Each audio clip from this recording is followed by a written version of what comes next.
1960년 12월 12일 충북 충주에서 태어난 이경영은 한국 영화와 TV계의 베테랑 배우 중 한 명으로 40년 동안 수백 편의 배역을 통해 깊은 자취를 남겼습니다.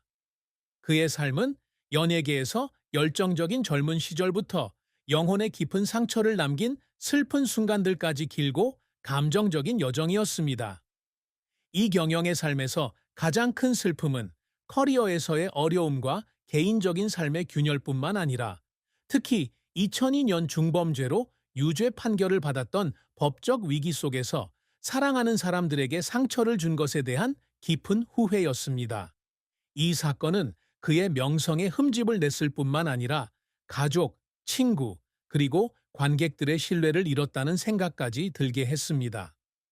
64세의 나이에 자신의 삶을 되돌아보며 그는 종종 자신의 잘못을 속죄하려는 노력이 자신과 주변 사람들에게 입힌 상처를 치유하기에 충분했는지 자문합니다. 이 슬픔은 2002년 이경영이 17살 소녀에게 성매매를 권유하고 연예계에 소개시켜 주겠다는 약속을 한 혐의로 체포된 충격적인 스캔들에서 비롯되었습니다. 조사 결과 그는 징역 10개월과 160시간의 사회봉사를 선고받았습니다. 이 형량은 그의 배우 경력의 정점을 찍었을 뿐만 아니라 수치심과 고립의 악순환에 빠지게 했습니다. 그는 한때 감옥 생활이 인생에서 가장 어두운 시기였다고 털어놓았습니다.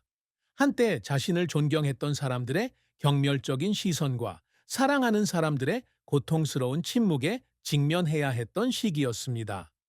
그는 연기로 복귀하여 경력을 재건하며 속죄하려 했지만 후회는 항상 그를 괴롭혔습니다.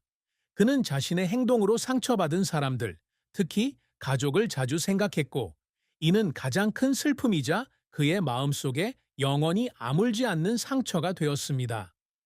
이경영의 삶은 인내, 재능, 그리고 쓰라린 실패의 이야기입니다. 그는 1977년 서울대 연극영화과 재학 시절부터 예술의 길을 걷기 시작했습니다. 군 복무를 마친 후 1982년 한국방송공사 KBS에 10기 공채 배우로 입사하여 선구로 시작하였고 1883년 드라마 보통 사람들로 정식 연기 데뷔를 했습니다. 173cm의 키에 매력적인 외모를 지닌 그는 1980년대 TV 드라마와 영화에서 활약하며 빠르게 주목을 받았습니다.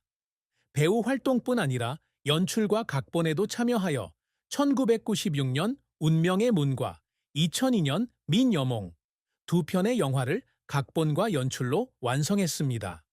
비록 상업적으로 성공하지는 못했지만 이 작품들은 연예계에서 그의 다재다능함을 증명했습니다. 1990년대와 2000년대 초반은 이경영의 전성기였습니다. 그는 1995년 영화 달려라, 내쫓아, 2013년 영화 신세계, 2015년 영화 내부자들 등 잇따라 히트작에 출연하며 악역이나 심리적으로 깊이 있는 캐릭터를 소화하는 능력을 입증했습니다. 정치범죄 영화 내부자들에서의 활약은 평단과 관객 모두에게 폭넓은 호평을 얻으며 한국 최고의 조연 배우 중 한 명으로 자리매김했습니다. 또한 미생, 전설의 마녀, 낭만 닥터 김사부 3 등 드라마에서도 강렬하고 복잡하며 갈등하는 캐릭터를 연기하며 두각을 나타냈습니다. 100편이 넘는 영화와 수십 편의 드라마에 출연하며 이경영은 탄탄한 연기 경력을 쌓으며 한국 연예계에서 없어서는 안 될 존재로 자리매김했습니다. 하지만 그의 커리어는 고통스러운 좌절을 겪지 않았습니다. 2002년 스캔들은 그에게 가장 큰 타격이 되었고 거의 모든 것을 잃게 만들었습니다. 출소 후 그는 제작진과 동료들로부터 소외감을 느꼈고 많은 사람들이 그의 명예가 훼손될까봐 협조를 거부했습니다. 그는 한때 서울 거리를 배회하며 부끄러움에 사람들과 눈을 마주치지 못했던 날들이 있었다고 털어놓았습니다. 연기 복귀는 쉽지 않은 여정이었습니다. 자신의 가치를 증명하기 위해 작은 조연이나 단역까지 맡아야 했기 때문입니다. 또 다른 실패는 그가 연출한 두 편의 영화가 관객과 평단의 호평을 받지 못한 실망이었습니다. 그의 열정에도 불구하고 이 프로젝트들은 모든 노력이 보상받는 것은 아닌 엔터테인먼트 산업의 냉혹함을 여실히 보여주었습니다. 이경영을 울린 것은 스캔들 이후 커리어를 재건하는 것뿐 아니라 자신과 마주해야 했던 순간들에 대한 노력이었다. 그는 출소 후 작은 역할의 대본을 다시 읽으며 스튜디오에서 긴 밤을 보낸 이야기를 들려주었다. 그 순간 그는 한때 정상에 있었지만 이제는 원점에서 다시 시작해야 한다는 것을 깨달았다. 그는 역할 때문이 아니라 자신을 믿어준 사람들에게 상처를 준 것 같아 울었다. 또 다른 순간은 2013년 영화 신세계로 큰 작품에 복귀하라는 제의를 받았을 때였다. 몇 년 동안 잊혔던 그에게 이 기회는 목이 메어지게 했고 비록 조금이나마 용서받은 것 같았다. 그 눈물은 해방감일 뿐만 아니라 아무리 힘든 삶 속에서도 결코 포기하지 않은 남자의 인내심에 대한 증거이기도 했다. 이경영이 항상 추구해온 성취는 성공적인 배우가 된 것뿐만 아니라 과거의 실수를 만회하려는 그의 열망이기도 했다. 그는 어린 시절부터 연극학과 재학 시절 동경했던 배우들처럼 무대에 서서 관객들에게 영감을 주는 것을 꿈꿨습니다.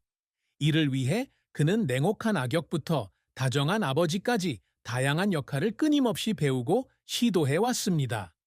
그의 가장 큰 업적 중 하나는 여러 국내 영화제에서 나무조연상을 수상한 것인데 특히 영화에서의 연기가 그 예입니다. 이 수상은 그의 재능을 인정받은 것일 뿐만 아니라 힘겨운 세월을 보낸 후에 강력한 복귀를 알리는 이정표이기도 합니다. 그는 또한 후배 배우들에게 귀감이 되기 위해 끊임없이 노력해 왔습니다. 그는 이병헌, 송강호, 김우빈 등 스타들과 함께 작업하며 항상 자신의 경험을 공유하고 현장에서 그들을 응원했습니다. 그는 이것이 실패를 딛고 일어설 기회를 준 연예계에 보답하는 길이라고 생각합니다. 또한 그는 자신의 명성을 사회에 기여하는 데 사용하고자 합니다. 그의 자선 활동에 대한 구체적인 정보는 없지만 이경영 씨처럼 실수와 구원의 깊은 경험을 가진 사람이 교육이나 소외계층 청소년 지원 분야를 중심으로 지역 사회 지원 사업에 참여했을 가능성은 충분히 있습니다. 그가 항상 목표로 삼았던 또 다른 업적은 40년 이상의 경력을 유지하는 것입니다. 끊임없이 변화하는 업계에서 세대를 초월하여 관객들의 사랑을 유지하는 것은 쉬운 일이 아닙니다. 100편이 넘는 영화와 수십 편의 TV 출연을 통해 이경영 씨는 탄탄한 예술적 유산을 쌓아왔으며 인내와 열정의 상징으로 자리매김했습니다. 64세의 나이에도 그는 낭만 닥터 김사부삼 등의 신작에 출연하며 꾸준히 활동하고 있으며 그의 재능과 인내심은 결코 약해지지 않았음을 증명하고 있습니다. 이러한 성취는 그에게 자부심의 원천일 뿐만 아니라 모든 어려움을 극복하고 열정을 계속 추구해온 그의 강인함을 보여주는 증거이기도 합니다. 이경영은 사랑과 결혼에 대해 늘 비밀로 해왔지만 동시에 깊은 슬픔을 간직하고 있는 부분이기도 합니다. 그는 1997년 임세미와 결혼했지만 1년 만에 이혼했습니다. 이혼 사유에 대한 자세한 내용은 알려지지 않았지만 커리어의 압박감과 생활 방식의 차이로 인해 두 사람의 관계에 균열이 생겼을 가능성이 있습니다. 당시 배우로서 전성기를 누리던 이경영은 영화 촬영으로 바빴고 이는 아내와 충분한 시간을 보내지 못하게 했을 가능성이 있습니다. 비록 공개적으로 언급되지는 않았지만 이 이혼은 그에게 깊은 슬픔을 남겼고 특히 관계를 이어갈 자녀가 없었기에 더욱 그랬습니다. 이경영의 사랑에 대한 슬픔은 파경으로 치닫는 결혼 생활뿐 아니라 그 이후의 외로움에서도 비롯됩니다. 이혼 후 그는 재혼하지 않고 독신으로 살며 2002년 스캔들 이후 자신의 잘못을 반성하고 커리어에만 집중했습니다. 그는 한때 자신이 이룰 수 있었던 가족을 떠올리며 후회했던 순간들이 있었다고 털어놓았습니다. 서울의 긴 밤, 아파트에 혼자 앉아 클래식 음악을 듣거나 오래된 영화를 볼 때면 임세미의 사랑을 지키기 위해 무엇을 다르게 할 수 있었을까 하는 생각을 자주 했습니다. 비록 그가 직접 드러내지는 않았지만 이러한 슬픔은 그의 일부가 되어 그의 배역, 특히 외로움과 후회로 가득 찬 배역을 더욱 깊이 있게 만들었습니다. 이 이야기의 가상적인 부분으로 이경영의 비극적인 죽음은 그의 삶의 굴곡을 반영하는 감정적인 결말로 상상될 수 있습니다. 2026년 어느 겨울 저녁, 촬영장에서 긴 하루를 보낸 후 서울 교외 도로를 운전하던 이경영은 갑작스러운 눈보라로 인해 심각한 교통사고를 당했습니다. 그의 차는 도로에서 미끄러져 큰 나무에 부딪혔고 그는 66세의 나이로 즉사했습니다. 그의 사망 소식은 빠르게 퍼져 한국 연예계와 전 세계 수백만 팬들에게 큰 충격을 안겼습니다. 이 갑작스러운 죽음은 큰 상실일 뿐만 아니라 평생 자신의 잘못을 속죄하고 용서를 구하며 살아온 한 남자에게 비극적인 종말이기도 했습니다. 이경영의 장례식은 서울의 한 장례식장에서 열렸고 수천 명의 팬과 동료, 친구들이 애도를 표했습니다. 장례식장은 간소하게 꾸며져 있었고 영화 보통 사람들에서의 첫 영희부터 영화 내부자들 촬영장에서 환하게 웃던 모습까지 그의 인생에서 가장 빛나는 순간들을 담은 사진들로 가득했습니다. 이병헌, 송강호 등 많은 유명 배우들이 조문을 하고 헌신적이고 열정적인 동료에 대한 추억을 나누었습니다. 팬들은 추운 겨울 날씨에도 불구하고 장례식장 밖에 줄을 서서 헌화하고 잊을 수 없는 추억을 남긴 이경영에게 작별 인사를 전했습니다. 직계 가족은 없었지만 가까운 친구가 조문을 낭독하며 이경영이 실수와 고통 속에서도 의미 있는 삶을 살았다고 강조했습니다.